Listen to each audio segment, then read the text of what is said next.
E hoje, ele mesmo, o presidente dos Estados Unidos, o Donald Trump, desembarcou na Arábia Saudita. O nosso correspondente, Luca Bassani, chega ao vivo no Linha de Frente. Luca, em meio a esse cenário de tarifaço e conflitos no Oriente Médio, qual é o objetivo do governo dos Estados Unidos com essa visita? Eu queria só lembrar que você recordasse conosco que o Trump, no seu primeiro mandato, quando ele sucedeu o Barack Obama, ele foi recebido como um herói, quase como um deus na Arábia Saudita, porque justamente ele se alinhou mais à Arábia Saudita do que ao Irã, como foi o Barack Obama, que tentava fazer aqueles acordos nucleares.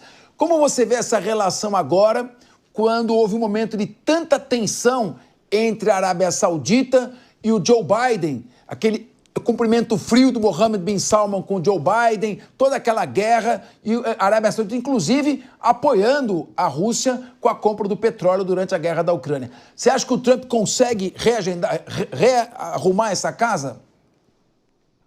Pois é, Capês, é uma questão muito complexa e muito importante. Boa tarde a você, aos nossos debatedores, nossa qualificada audiência. Como você bem enunciou, o presidente Donald Trump, em sua primeira visita oficial, tirando aquela visita que fez brevemente à Itália, ao Vaticano, em virtude do funeral do Papa Francisco, ele segue para uma visita em vários países do Oriente Médio. Começando pela Arábia Saudita, foi estendido o tapete cor lavanda pelo príncipe da coroa saudita Mohammed bin Salman na chegada de Donald Trump a Riad.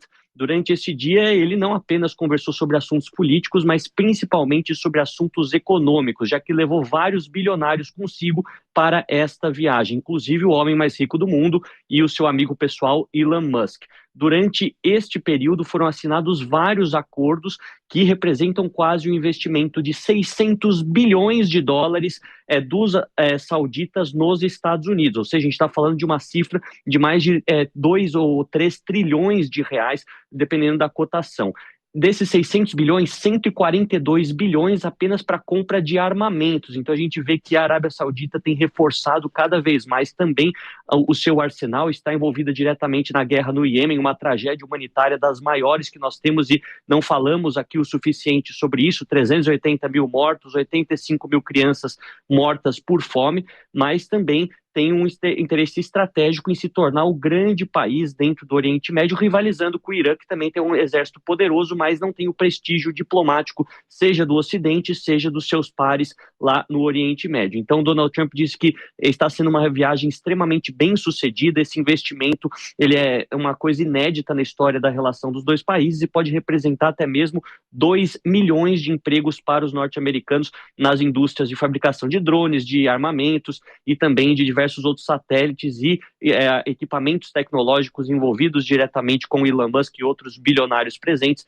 para os sauditas. Donald Trump seguirá depois ao Catar e também aos Emirados Árabes Unidos para concluir essa visita ao Golfo Arábico, né, essas grandes monarquias, teocracias muito ricas e também parceiros importantes para isolar ainda mais o Irã e para conseguir esses investimentos ricos do petróleo, também pensando estrategicamente na presença das bases militares norte-americanas nessa região e também das empresas norte-americanas no setor de gás e petróleo. Em relação à guerra no Oriente Médio, na guerra entre Israel e Hamas, não foi mencionado se esta conversa fez parte do diálogo entre os dois importantes líderes, mas nós vemos que a Arábia Saudita diz que para que reconheçam Israel como um Estado legítimo e abram a relação diplomática com o Estado judeu, é necessário primeiro a formação de um Estado palestino, e aí seria um grande impasse, já que Donald Trump é contrário aos palestinos terem a sua própria terra, pelo menos deixou isso claro em várias das suas declarações. Então a gente vai ficar acompanhando esta viagem extremamente estratégica e como que os outros agentes vão se movimentar ao entorno disso. Irã, China e Rússia, afinal uma região muito importante na sua posição geográfica, muito importante pelos recursos que tem e pelo dinheiro também que pode oferecer com esses negócios bilionários que estão sendo selados. Ô Luca Bassani, é só uma informação importante. Desde 1970, mais ou menos, a Arábia Saudita fez uma parceria, acho que foi no ano de 1970, Arábia Saudita e Estados Unidos, pelo qual o dólar, o óleo, só seria comprado com dólar no mundo todo. E isso tem garantido a subsistência do dólar como lastro de todas as transações comerciais internacionais. a ponto do Nixon, em 1971, ter dito que o dólar não está mais lastreado no ouro, está lastreado na palavra do Banco Central americano, o Fed. Muito bem. Isso pode ser usado, não sei como está sendo usado pelo Mohammed bin Salman, mas é fundamental nesse momento de uma dívida de 38 trilhões de dólares dos Estados Unidos, essa manutenção do dólar como moeda para a compra do óleo. Porque durante a guerra da Ucrânia, com aquelas rivalidades com Joe Biden, você sabe que eles começaram a aceitar outras moedas.